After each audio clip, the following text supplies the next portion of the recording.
You eat clean. You train consistently. You sleep your 7, maybe 8 hours. You do everything right.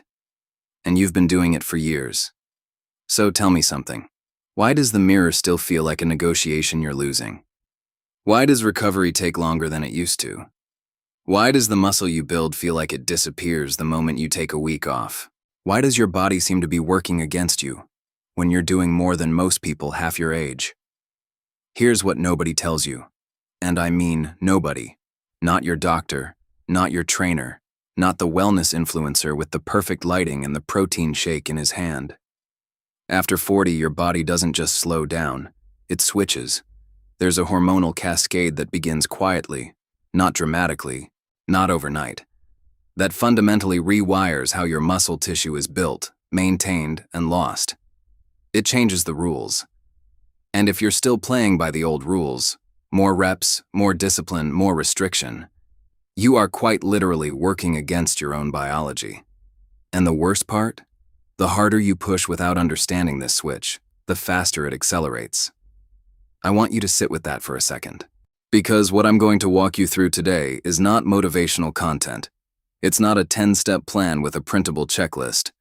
This is the actual hormonal architecture of what's happening inside your body right now.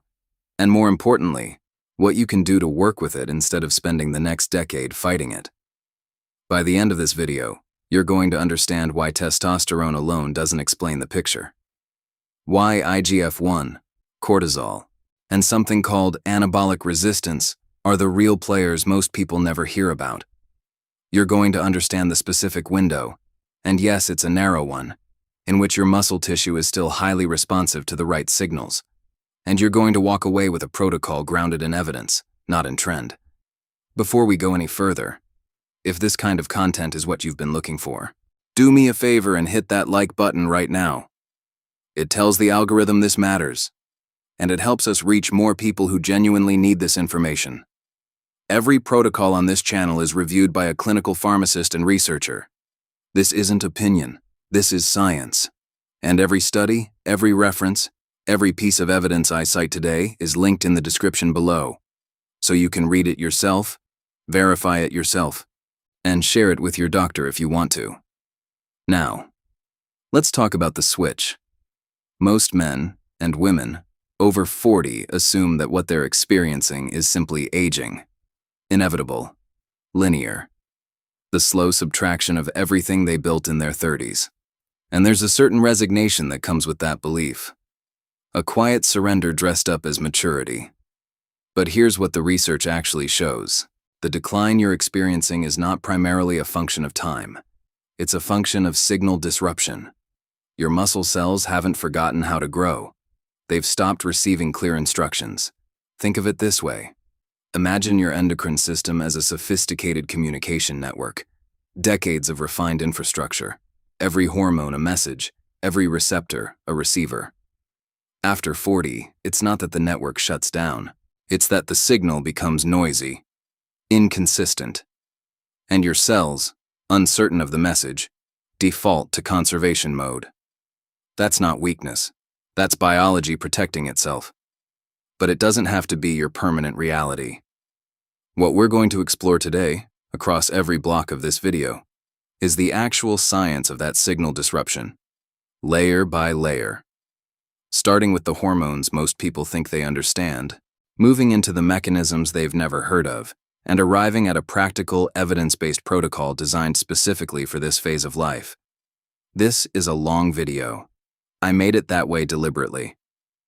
Because you deserve the full picture, not a highlight reel. Stay with me. Let's start with the hormone everyone mentions and almost nobody fully understands. Testosterone. Say that word in any gym locker room and you'll get nods of recognition. Declining testosterone after 40, that's the narrative. That's the villain of the story.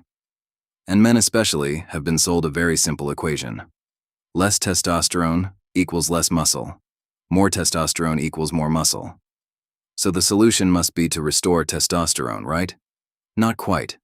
Here's what that narrative misses. And this is where things get genuinely interesting. Testosterone is not a builder. Testosterone is a permitter. It creates the hormonal environment in which muscle protein synthesis can occur. It's the green light, not the engine. And when you understand that distinction, the entire picture of post-40 muscle physiology starts to look very different. Because the engine, the actual machinery of muscle growth, runs on something else entirely. It runs on IGF-1, insulin-like growth factor 1. And its relationship with testosterone, with cortisol, with sleep, and with mechanical load is so intricately woven that treating any one of these hormones in isolation is like trying to fix a symphony by tuning only one instrument. Let's build this architecture properly. Let's start at the top. Between your late 20s and your mid-40s, total testosterone in men declines at approximately 1 to 2% per year. That sounds modest, and in isolation it is. The problem isn't the testosterone number itself. Many men in their 50s with what's clinically considered low normal testosterone maintain excellent body composition and strength. The problem is what happens to the ratio between testosterone and its primary antagonist, cortisol. Cortisol, the stress hormone, the one your body produces in response to physical exertion, psychological pressure, poor sleep, caloric restriction, and inflammatory load. All the things, incidentally, that tend to accumulate in the life of a high-performing adult in their 40s. Here's what cortisol does to muscle tissue that nobody explains clearly. It doesn't just slow muscle growth. It activates something called the ubiquitin-proteasome pathway, a cellular degradation system that literally tags muscle proteins for destruction. Cortisol, when chronically elevated, turns your muscle tissue into fuel. It's catabolic in the most precise biochemical sense of that word. Now combine that with the natural decline in testosterone, your primary anabolic permit, and you begin to see why the problem is not one hormone, it's a ratio shift. The testosterone to cortisol ratio is one of the most predictive markers of anabolic capacity in the aging body. And in most adults over 40 who are training hard, eating little, sleeping poorly, and managing demanding professional and personal lives, that ratio is moving in exactly the wrong direction. But we're not done building this picture, because cortisol and testosterone are only the surface layer. Beneath them sits IGF-1, and this is where the real story lives. IGF-1 is produced primarily in the liver in response to growth hormone signaling. It is the molecule that actually enters muscle cells and initiates the cascade of events that results in new contractile protein. Without adequate IGF-1, testosterone has nothing to permit. The green light turns on, but there's no engine running. And here's what happens to IGF-1 after 40. It declines. Not dramatically in a single year, but progressively and persistently. Growth hormone pulses, which happen primarily during deep sleep, become less frequent, less robust, and shorter in duration. Less growth hormone signal means less IGF-1 production. Less IGF-1 means reduced activation of the mTOR pathway, the master regulator of muscle protein synthesis. And reduced mTOR activation means that the same training stimulus that once produced visible results now produces considerably less. This is the beginning of what researchers call anabolic resistance. And it is, in my view, the single most important concept for anyone over 40 who is serious about maintaining or building muscle to understand. We'll go deep on this in the next block. But I want you to hold that term, anabolic resistance, because it reframes everything. It reframes why your protein intake might not be doing what it once did. It reframes why your recovery is slower. It reframes why two people doing the same program can produce completely different results depending on their age and hormonal environment. But before we get there, there's one more hormonal player I want to introduce, one that almost never appears in mainstream fitness conversations, but that the research increasingly identifies as a critical regulator of muscle mass in the aging body. Estrogen. Yes, in men and in women, though for different reasons and through different mechanisms, estrogen plays a direct role in muscle maintenance after 40. In women, the perimenopause and menopause transition brings a dramatic decline in estradiol that directly affects satellite cell activity, the stem cells responsible for muscle repair and growth. Without adequate estradiol signaling, satellite cells are slower to activate, slower to proliferate, and less efficient at integrating into damaged muscle fibers. In men, the picture is more nuanced. A small but physiologically critical amount of testosterone is converted to estradiol via an enzyme called aromatase. This estradiol is not a problem. It is necessary. It supports bone density, joint integrity, cardiovascular health, and, crucially, muscle recovery. Men who use interventions that suppress estrogen too aggressively, and this is a conversation happening in certain performance and anti-aging circles, often find that their joints deteriorate, their recovery suffers, and their mood destabilizes. Because they eliminated a signal the body genuinely needed. The hormonal architecture of muscle after 40 is not a single variable equation. It is a system, a cascade, and every intervention, every protocol, every nutritional strategy, every training decision needs to be evaluated in the context of that system. What we've established in this block is the foundation. Testosterone as permitter, IGF-1 as executor, cortisol as the primary antagonist, and estrogen as the underappreciated regulator. 4 players, 1 system, and a ratio shift that begins quietly in your late 30s and accelerates through your 40s if left unaddressed. Now, here's the question I want you to carry into the next block.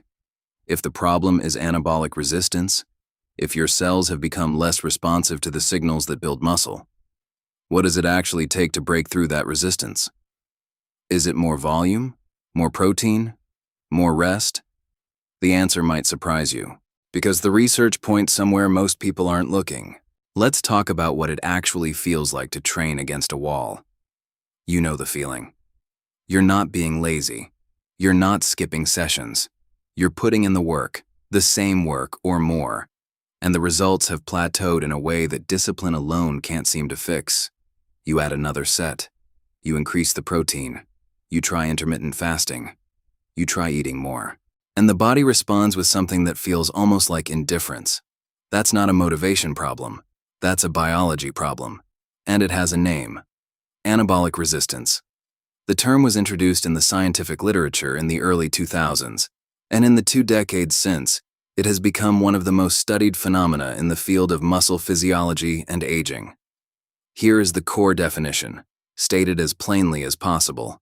Anabolic resistance is the reduced capacity of aging muscle tissue to mount a protein synthesis response to the stimuli that previously triggered growth. Read that again slowly, because every word matters. Reduced capacity. Not eliminated, reduced. This is not a death sentence for your muscle tissue. It is a recalibration problem. And recalibration problems can be addressed, but only if you understand what's actually being recalibrated. Let's go inside the muscle cell for a moment. When you perform resistance training, you create mechanical tension in the muscle fiber. That tension is sensed by specialized proteins in the cell membrane, mechanosensors, that translate the physical force into a biochemical signal. That signal travels inward and activates a protein complex called mTORC1, the mechanistic target of rapamycin complex 1. mTORC1 is the master switch. When it's activated, it initiates the translation of messenger RNA into new contractile proteins. It builds the machinery of muscle. In a 25-year-old, this cascade is highly efficient. Mechanical load, mTOR activation, protein synthesis. The signal is clean, the response is robust, and the adaptation is visible. In a 45 or 55-year-old, the same mechanical load produces a blunted mTOR response. The signal arrives, but the switch doesn't flip as fully.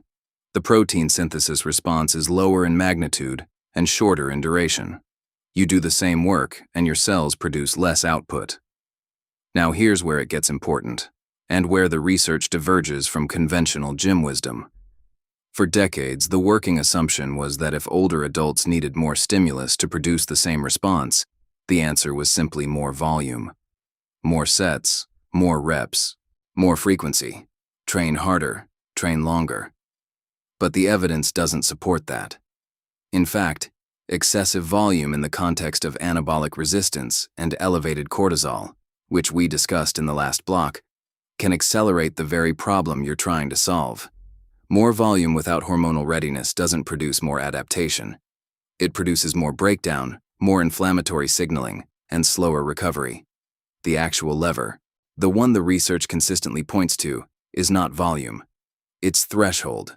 Specifically, the threshold of mechanical tension required to activate mTOR fully in aging muscle tissue is higher than it is in younger tissue. You need a higher quality stimulus, not necessarily a longer one. That means training to or very near muscular failure on key compound movements, with sufficient load, becomes significantly more important after 40 than it was at 25. This reframes the entire training conversation. It's not about grinding through more. It's about achieving a sufficient signal intensity, and then allowing the hormonal environment to do its work during recovery. But there's a second dimension to anabolic resistance that goes beyond the training stimulus, and this one surprises people consistently. Protein. Specifically, the leucine threshold. Leucine is an essential branched-chain amino acid. It is also the primary molecular trigger for mTOR activation through the nutritional pathway.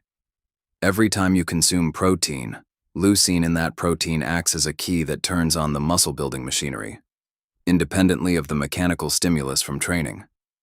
In younger adults, approximately 2 to 2.5 grams of leucine per meal is sufficient to maximally stimulate this pathway. In adults over 40, the research suggests the threshold is higher, closer to 3 grams or above, because the sensitivity of the leucine sensing machinery declines with age. What does 3 grams of leucine look like in practice? Roughly 35 to 40 grams of high-quality protein per meal. This is considerably more than most people over 40 are actually consuming in a single sitting, particularly those who have been conditioned by decades of general health messaging to keep portions moderate. Here's the clinical reality. If you're eating 20 grams of protein at lunch because that's what felt like a balanced, health-conscious choice, you are almost certainly below the leucine threshold for mTOR activation in aging muscle. You are providing amino acids for general metabolic function, but you are not triggering the anabolic cascade. The switch isn't flipping. This is not a minor detail. Research from groups including Luc van Loon's lab at Maastricht University, one of the leading research centers in protein metabolism and aging, has consistently demonstrated that distributing protein in larger, leucine-sufficient doses produces meaningfully better muscle protein synthesis outcomes in older adults compared to spreading the same total daily protein across more frequent, smaller servings. The old model, 6 small meals, constant protein drip, was built on assumptions that don't hold in the context of anabolic resistance. Now, there's a third dimension here, and it connects directly to what we built in the last block about the hormonal cascade. Insulin sensitivity. IGF-1, as we discussed, is the executor of muscle growth. But IGF-1 operates within a broader anabolic signaling environment that includes insulin. Insulin is not just a blood sugar regulator. It is a potent anabolic cofactor. In the presence of adequate insulin signaling, amino acid uptake into muscle tissue is enhanced. Protein degradation is suppressed, and the anabolic response to both training and leucine is amplified. In adults over 40 with declining physical activity, poor sleep, chronic stress, and dietary patterns accumulated over decades, insulin sensitivity is frequently compromised. And when insulin sensitivity is compromised, the entire anabolic signaling cascade becomes less efficient. The leucine threshold goes up. The mTOR response is further blunted. The hormonal signals from testosterone and IGF-1 become harder for cells to interpret. This is the compounding nature of anabolic resistance. It is not one broken mechanism. It is a network of mechanisms, each influencing the others, each degrading the signal that tells your muscle tissue to build and maintain itself. And this is precisely why single variable interventions, just fix your testosterone, just eat more protein, just train harder, consistently underdeliver. Because you're addressing one node in a network that requires a systems-level response. What does a systems-level response look like? That's exactly where we're going. But before we get there, I want you to sit with one question. If anabolic resistance is fundamentally a sensitivity problem, a problem of cells that have stopped responding to signals they once heard clearly, then the intervention isn't just about adding more signal. It's about restoring the receiver. How do you restore a receiver that aging has progressively desensitized. That answer lives in a mechanism most people have never heard of. And it begins not in the gym, not in the kitchen, but in the mitochondria. There's a conversation happening in longevity research right now that hasn't made it into mainstream fitness yet. And when it does, when this becomes the common language of performance after 40, a lot of what people currently believe about aging and muscle will need to be quietly retired. The conversation is about mitochondria, not mitochondria as the powerhouse of the cell. That phrase you memorized in high school biology and never thought about again. Mitochondria as active hormonal regulators, as signaling hubs, as the biological infrastructure that determines whether your muscle cells are in a state of readiness or a state of quiet decay. Let me build this carefully, because the connection between mitochondrial function and the hormonal cascade we've been mapping is not obvious, but once you see it, you cannot unsee it. Start here. Mitochondria are not static structures. They are dynamic. They fuse. They divide. They are selectively destroyed through a process called mitophagy, and they are regenerated through a process called mitochondrial biogenesis. In healthy, well-functioning muscle tissue, this cycle is continuous. Old or damaged mitochondria are cleared. New ones are generated. The network stays dense, efficient, and metabolically active. In aging muscle tissue, particularly in adults over 40 who are sedentary or under-recovered, this cycle degrades. Mitochondrial turnover slows. Damaged mitochondria accumulate. The network becomes sparse and inefficient, and the consequences of that inefficiency ripple outward in ways that directly intersect with everything we've discussed so far. Here's the first intersection. Testosterone synthesis. Testosterone is produced in the Leydig cells of the testes in men and in smaller amounts in the adrenal glands and ovaries in women. The synthesis pathway, the actual biochemical conversion of cholesterol into testosterone, is entirely dependent on mitochondrial function. The first and rate-limiting step of steroidogenesis occurs inside the mitochondria. If mitochondrial membrane potential is compromised, if electron transport chain efficiency is reduced, if oxidative stress is accumulating in the mitochondrial matrix, testosterone production is directly impaired. This is a mechanism most endocrinologists don't discuss with their patients. Declining testosterone after 40 is treated as an inevitable hormonal event. And while age-related hormonal change is real, a significant portion of that decline is mitochondrial in origin, which means it is, to a meaningful degree, addressable. The second intersection is cortisol regulation. Cortisol, the primary catabolic antagonist of muscle growth, is also produced through a mitochondria-dependent pathway in the adrenal cortex. But the more important relationship between mitochondria and cortisol is in the other direction. Elevated cortisol, sustained over time, is directly toxic to mitochondria. It increases mitochondrial oxidative stress, suppresses mitochondrial biogenesis, and accelerates mitochondrial turnover in the wrong direction, destruction without adequate replacement. This creates a vicious cycle that is worth mapping explicitly. Chronic stress elevates cortisol. Elevated cortisol impairs mitochondrial function. Impaired mitochondrial function reduces testosterone synthesis capacity. Reduced testosterone worsens the testosterone to cortisol ratio. A worse ratio accelerates anabolic resistance. And anabolic resistance means the training you're doing produces less adaptive signal, which, if you respond by training harder without recovering adequately, generates more cortisol. Round and round. And the person in the middle of this cycle has no idea why their body isn't responding the way it used to. Now let's bring in the third intersection, and this one connects directly to IGF-1 and the mTOR pathway we discussed in the last block. There is a molecule called PGC1 alpha, peroxisome proliferator activated receptor gamma coactivator 1 alpha. I know, the name is not exactly designed for casual conversation, but what it does is extraordinary and directly relevant to everything we're building here.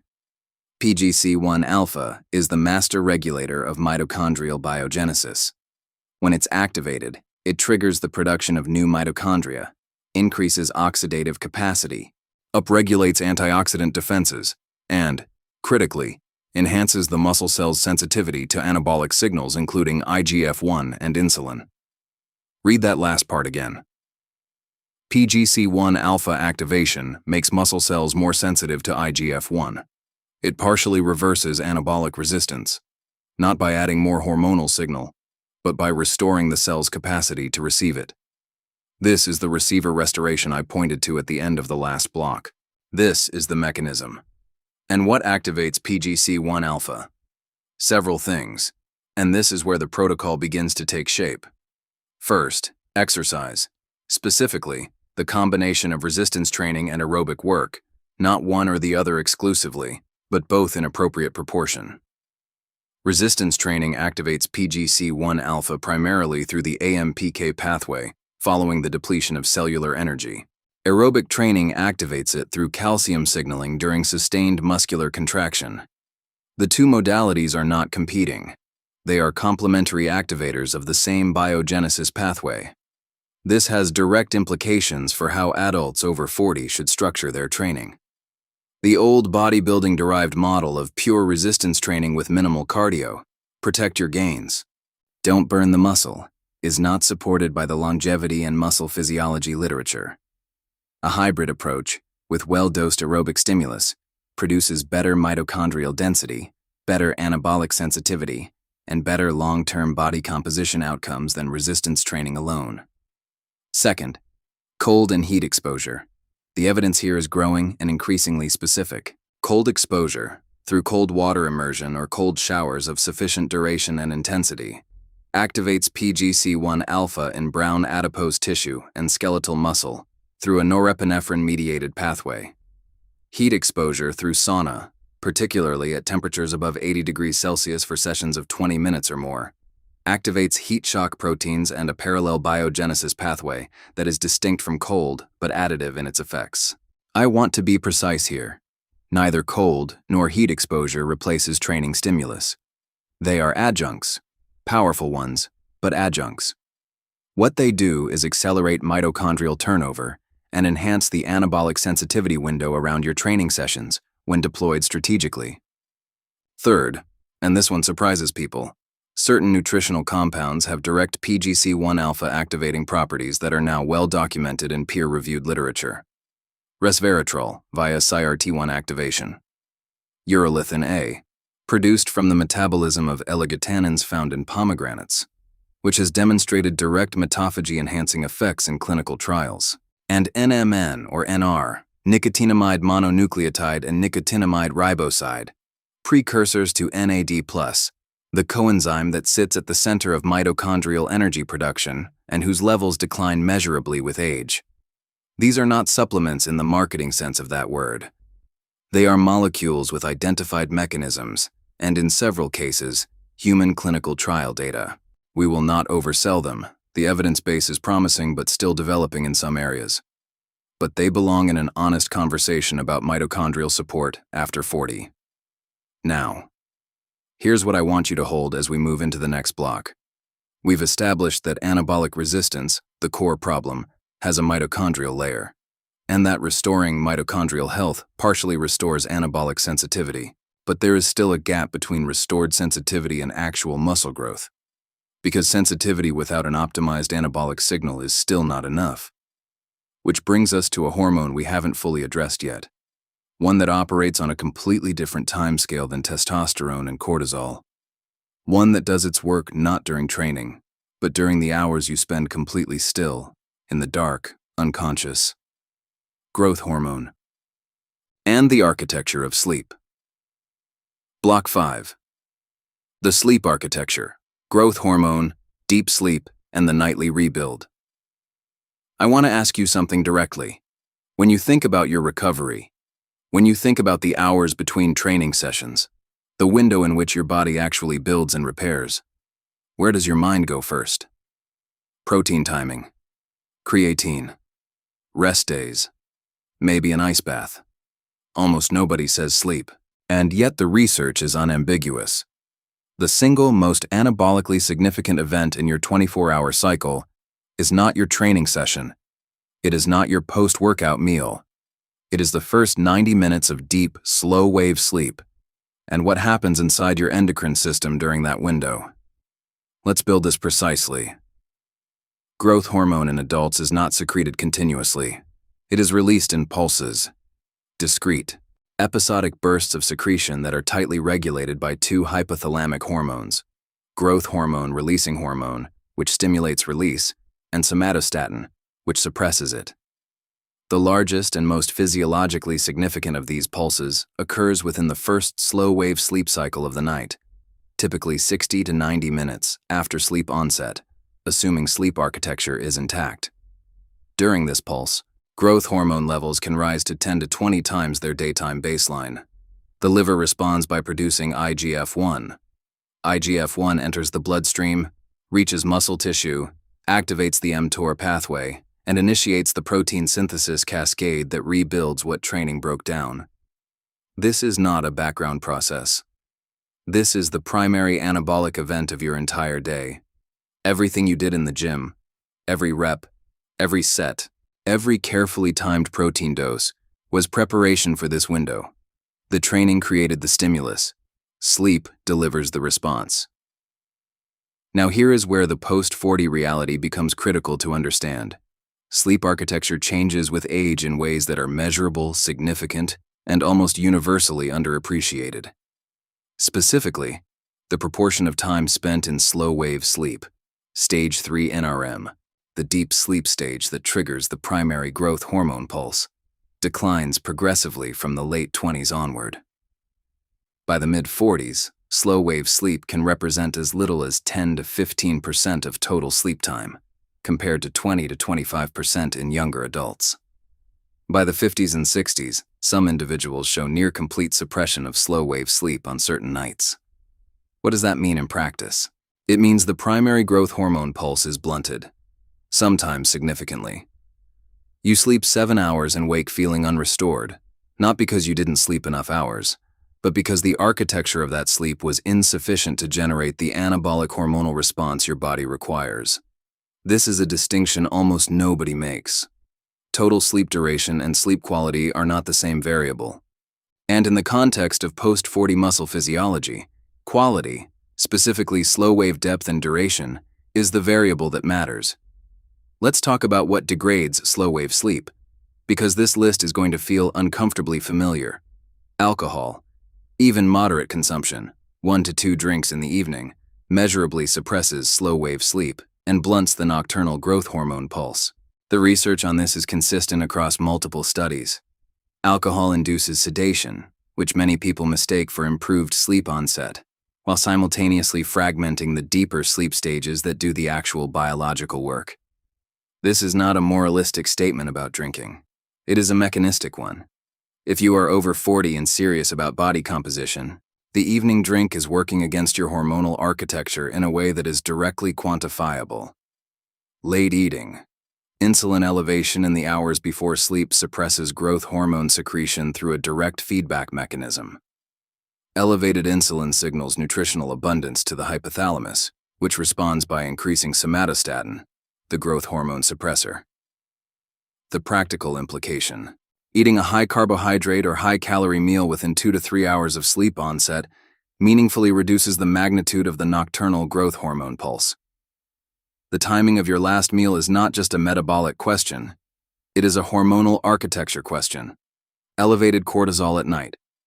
We keep returning to cortisol, and that's not accidental, because cortisol is perhaps the most systemically disruptive hormone in the post-40 picture. Cortisol follows a diurnal rhythm. It should be highest in the early morning, the cortisol awakening response, which provides alertness and metabolic activation, and lowest in the late evening, creating the hormonal conditions for deep sleep. In chronically stressed adults, this rhythm flattens or inverts. Evening cortisol remains elevated, competing directly with the growth hormone pulse and preventing the hypothalamic conditions necessary for slow-wave sleep initiation. Screen exposure and artificial light.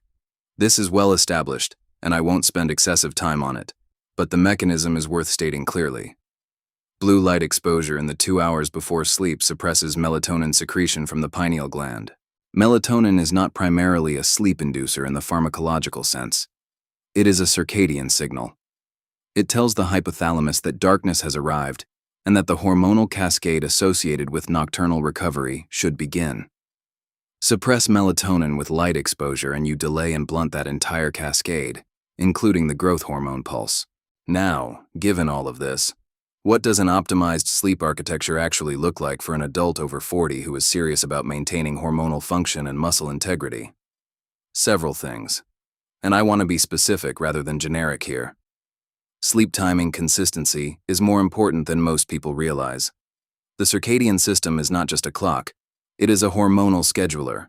The growth hormone pulse, the cortisol awakening response, melatonin secretion. All of these are timed relative to your circadian phase, which is anchored primarily by the timing of light exposure and sleep onset. Irregular sleep timing, varying your bedtime by more than 60 to 90 minutes across the week, desynchronizes these hormonal events and reduces their magnitude. The weekend late nights that feel like a harmless indulgence are, from a hormonal standpoint, a form of chronic jet lag. Temperature. Core body temperature must drop by approximately 1 degree Celsius to initiate and maintain slow-wave sleep. Environmental temperature in your sleeping space is therefore a direct modulator of sleep architecture. Research consistently identifies a bedroom temperature of 65 to 68 degrees Fahrenheit, roughly 18 to 20 degrees Celsius, as optimal for slow-wave sleep induction in adults. Sleeping in a warm room is not just uncomfortable, it is physiologically incompatible with deep sleep architecture.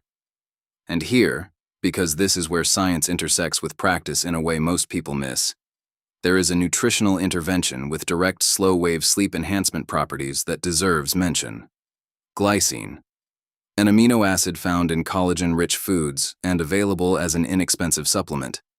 At doses of 3 grams taken 30 to 60 minutes before sleep, glycine has been shown in randomized controlled trials to reduce core body temperature through peripheral vasodilation, increase slow-wave sleep percentage, and improve next-day cognitive performance and subjective recovery. The mechanism is clean, the evidence is solid, and the intervention is accessible to virtually everyone. Magnesium, specifically magnesium glycinate or magnesium threonate, operates through a different but complementary pathway, modulating GABA receptor activity and reducing nocturnal cortisol, with meaningful effects on sleep depth in individuals with even subclinical magnesium insufficiency.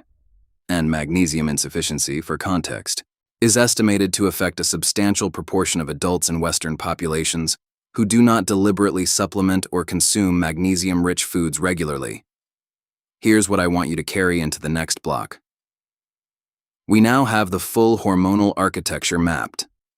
Testosterone as permitter, IGF-1 as executor, cortisol as antagonist, mitochondria as the sensitivity infrastructure, and sleep, specifically slow-wave sleep, as the nightly activation event that determines whether the entire system produces an anabolic output or a catabolic one.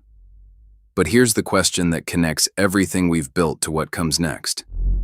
If all of these systems, hormonal, mitochondrial, sleep-dependent, are interconnected and mutually influencing, then the intervention cannot be a list of isolated fixes. It has to be a protocol, a sequence. Something that addresses the system in the order that the system actually operates. What does that sequence look like? And where do you actually start, especially if your cortisol is elevated, your sleep is compromised, and your training has plateaued? That's exactly what we're going to build next. Everything we've built so far has been architecture. The hormonal cascade, the mitochondrial layer, the sleep window, the mechanism of anabolic resistance, each piece precise, each piece connected. But architecture without implementation is just a very sophisticated way of understanding why you're stuck. So let's build the protocol. And I want to be clear about something before we begin. This is not a program in the conventional sense. It is not a training split or a meal plan or a supplement stack. It is a sequence, a specific order of interventions designed around the way the system actually operates. Because the order matters enormously. Fixing sleep before addressing cortisol is less effective than the reverse. Adding leucine-sufficient protein meals before establishing training threshold stimulus produces a different outcome than the same interventions in the correct sequence. Sequence is the variable most protocols ignore. we're not going to ignore it. Phase 1. Cortisol architecture. This is where you start, not with training, not with protein, with cortisol. Here's why. Cortisol is the master disruptor of everything downstream. Elevated evening cortisol prevents slow-wave sleep. Suppressed slow-wave sleep blunts growth hormone. Reduced growth hormone lowers IGF-1. Lower IGF-1 deepens anabolic resistance. And anabolic resistance means that any training or nutritional intervention you layer on top produces a fraction of the results it should. You cannot build on a foundation that cortisol is actively eroding, so you address cortisol first. What does cortisol architecture look like in practice? 3 specific interventions with the strongest evidence base. First, the cortisol awakening response optimization. In the first 30 to 45 minutes after waking, cortisol rises sharply. This is the cortisol awakening response, or CAR, and it is a normal and necessary event.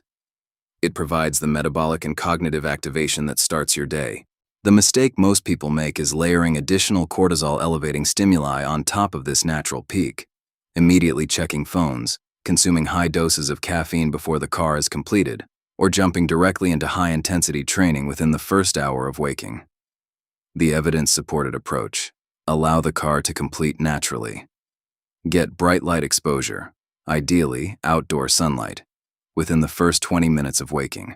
This anchors your circadian phase, normalizes the CAR magnitude, and sets the downstream timing of your evening cortisol drop. Delay caffeine by 90 to 120 minutes post-waking. This allows adenosine to clear naturally and prevents the caffeine-cortisol amplification that disrupts the diurnal rhythm. Second, phosphatidylserine.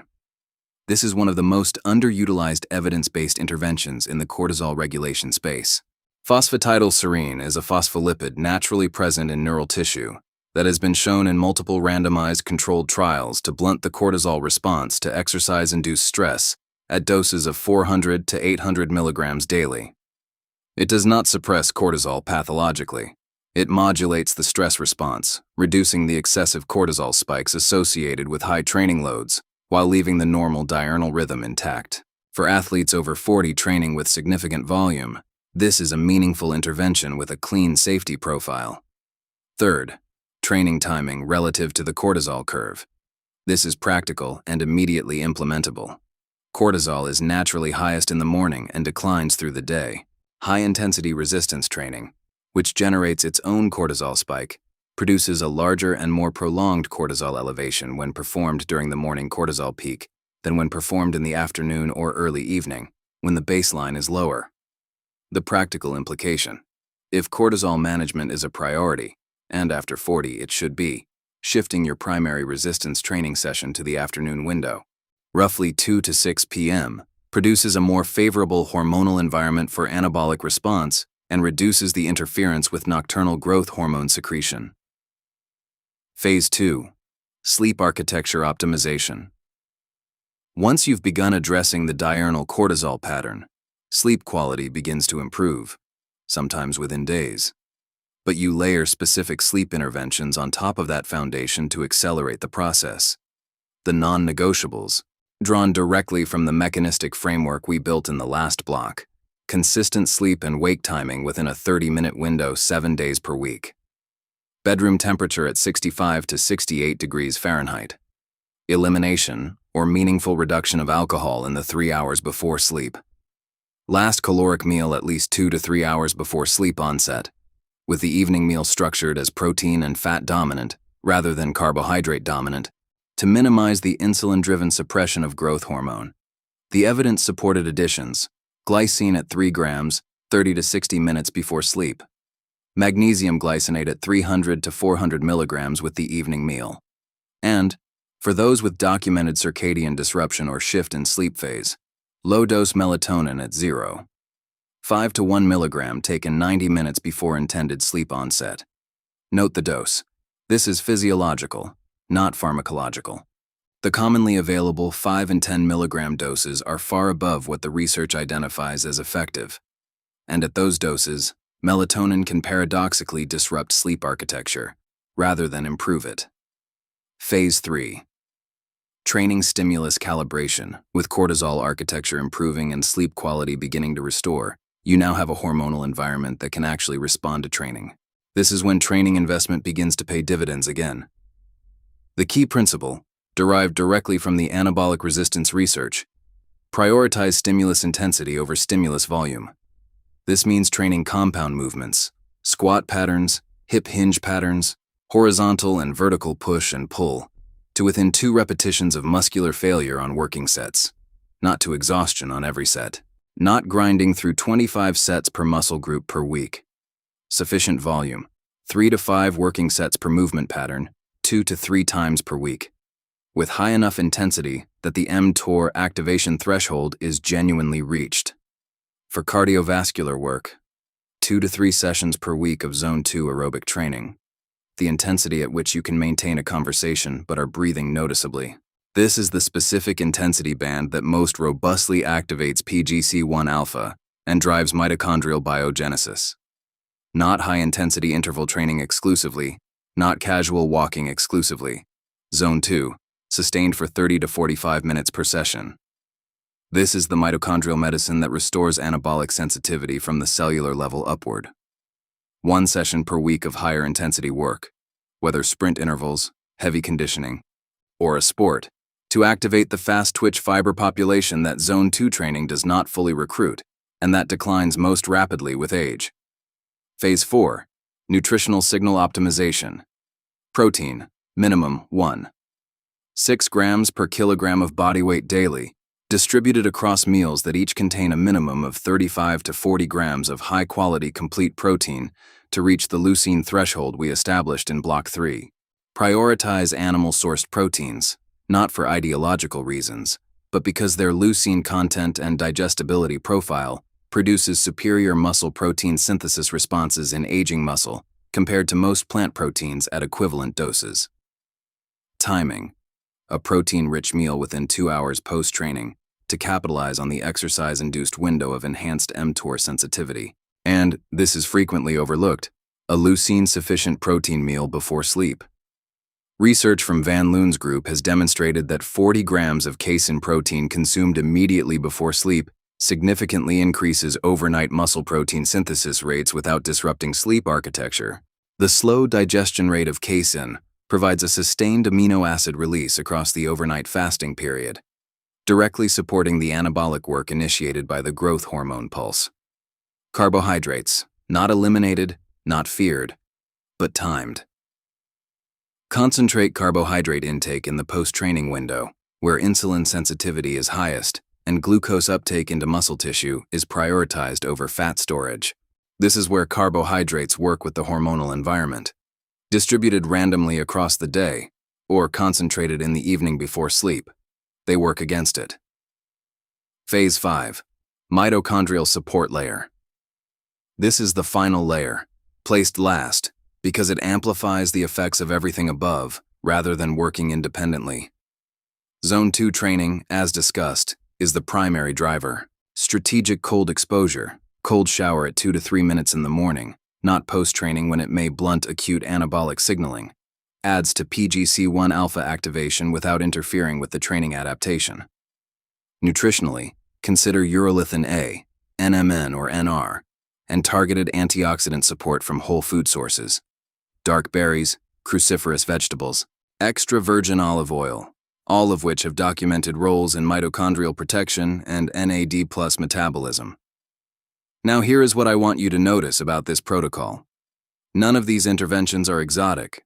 None require expensive procedures, hormone prescriptions, or extreme lifestyle overhauls. What they require is sequencing, and the understanding that you are managing a system, not checking individual boxes. But there is one final dimension we haven't addressed, and it may be the most overlooked variable of all in the post-40 performance equation. It's not hormonal. It's not nutritional.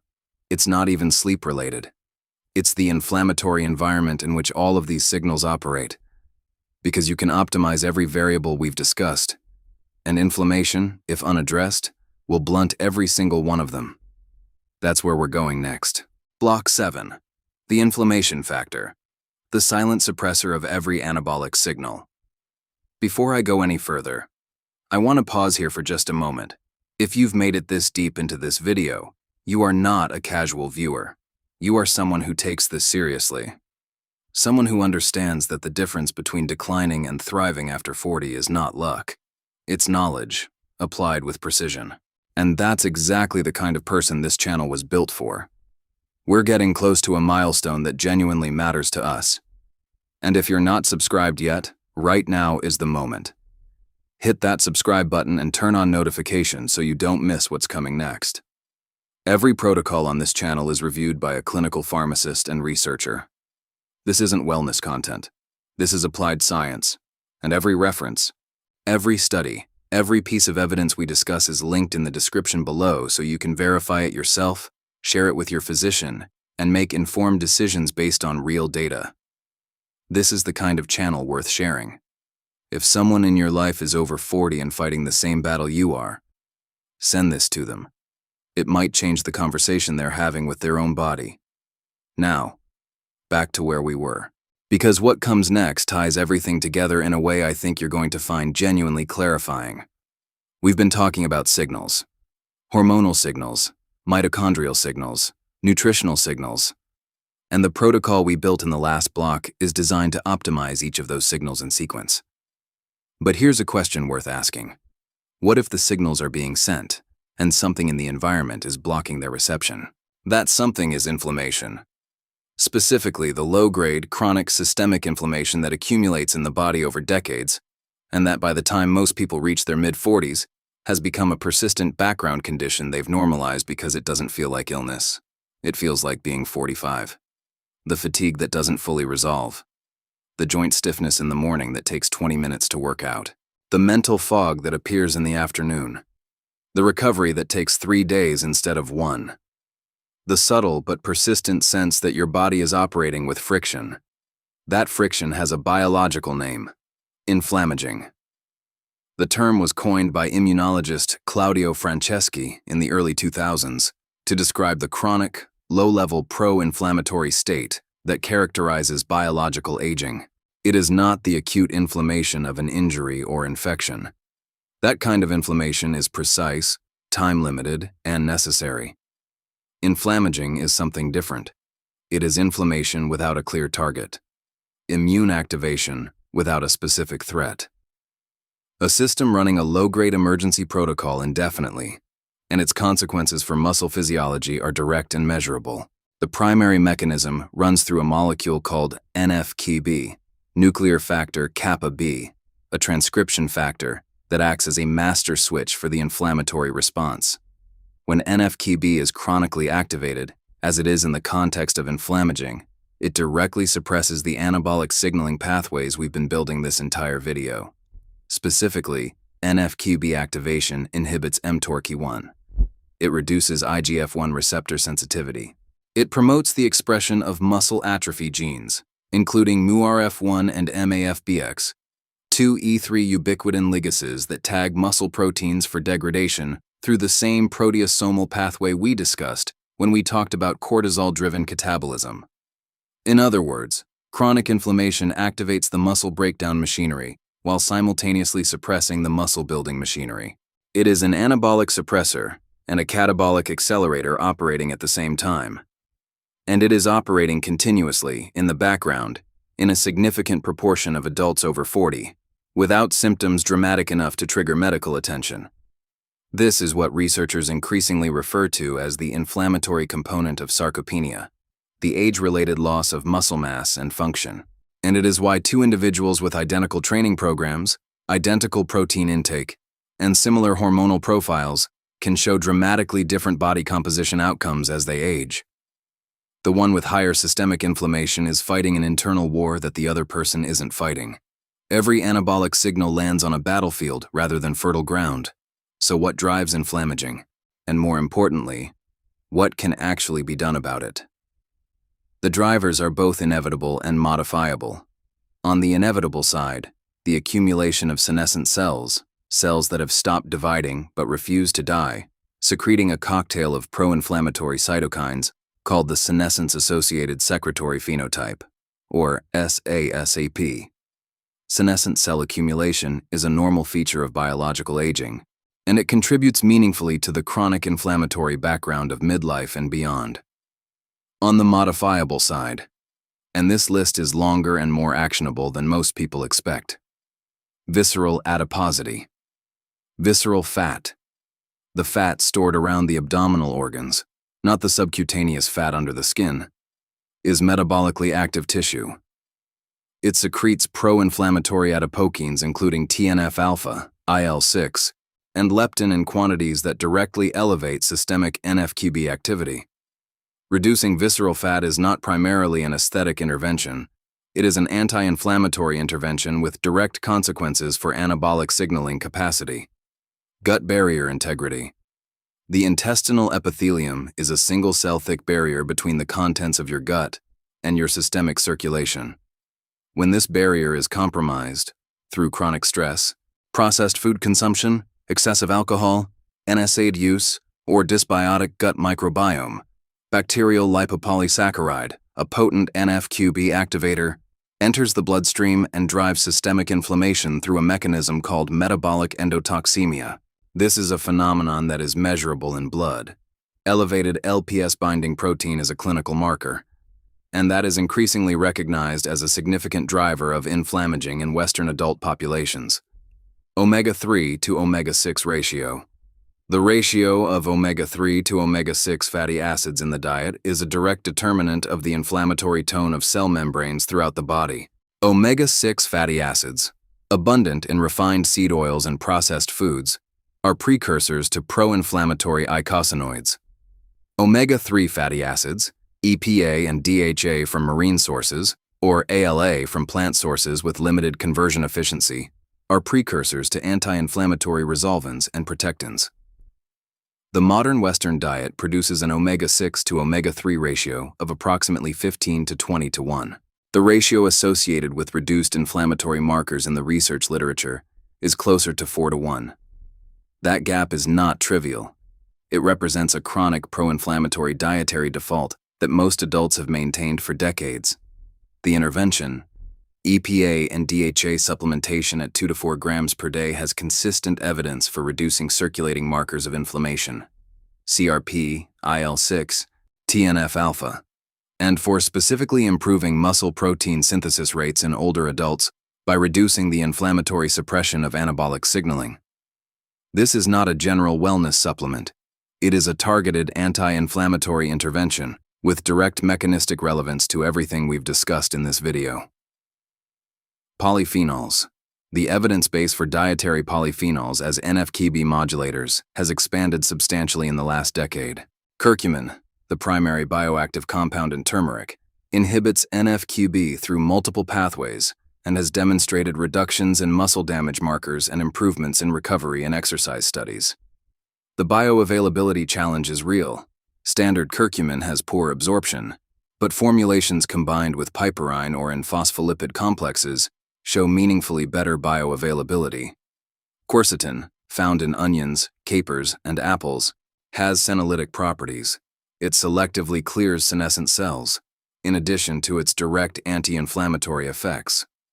And resveratrol, which we mentioned in the mitochondrial context, also operates as an NF-κB inhibitor through its SIRT1 activating mechanism. Exercise itself, and this is a point that deserves explicit emphasis, is the most potent anti-inflammatory intervention available without a prescription. Regular aerobic exercise at moderate intensity reduces circulating IL-6, CRP, and TNF-alpha through multiple mechanisms, including the myokine response, the release of anti-inflammatory proteins from contracting muscle tissue.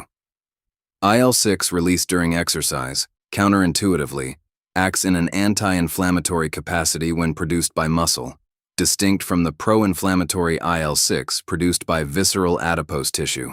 Exercise is the one intervention that simultaneously addresses visceral fat reduction, myokine production, mitochondrial biogenesis, cortisol regulation, and anabolic sensitivity.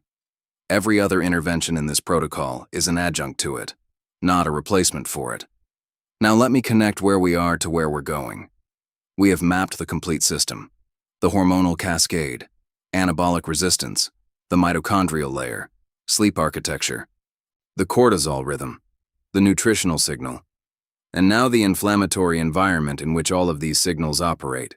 What remains is the most important question of all. Not what to do.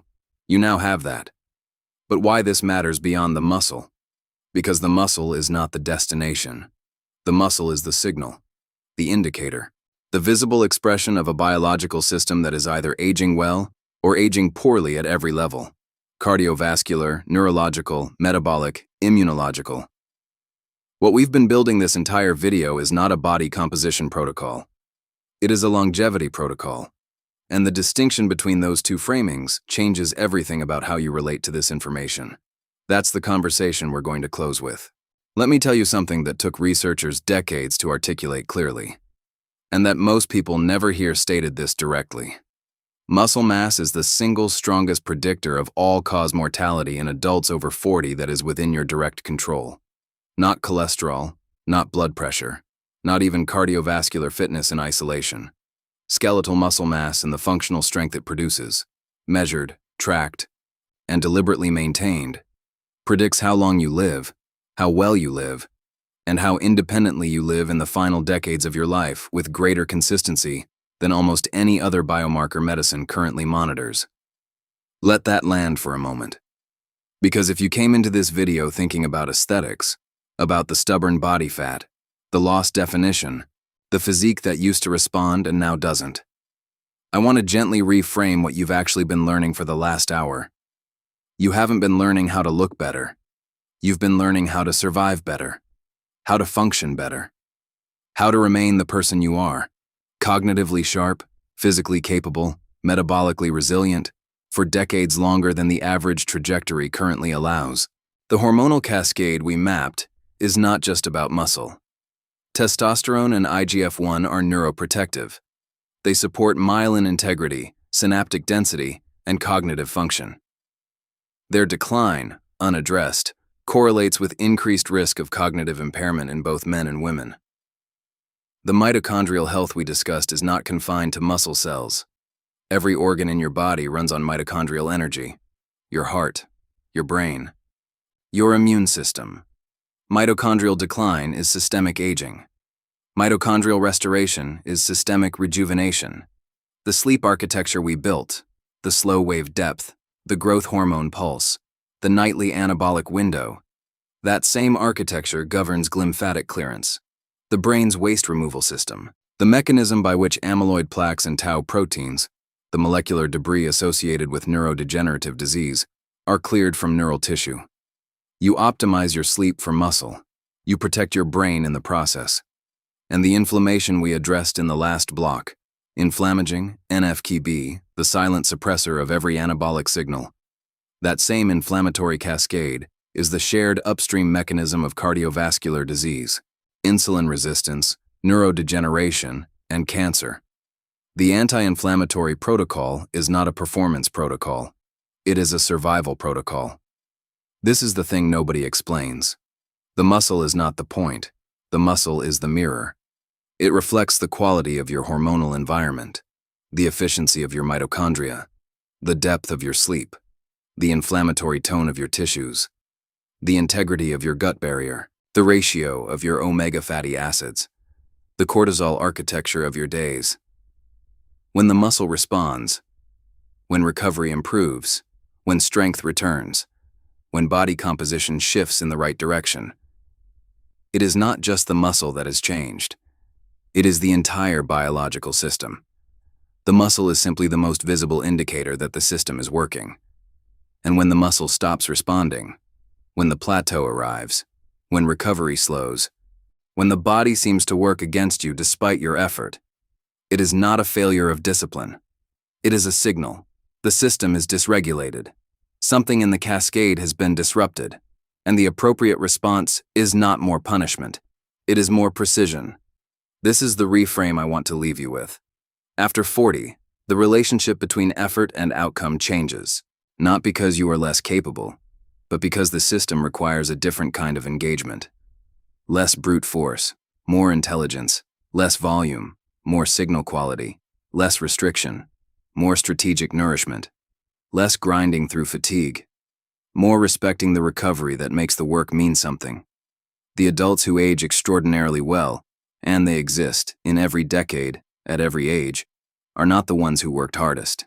They are the ones who understood the system earliest and made peace with its requirements. They trained with precision, not punishment. They slept like it was part of the job, because it is. They managed cortisol not as a wellness concept, but as a performance variable.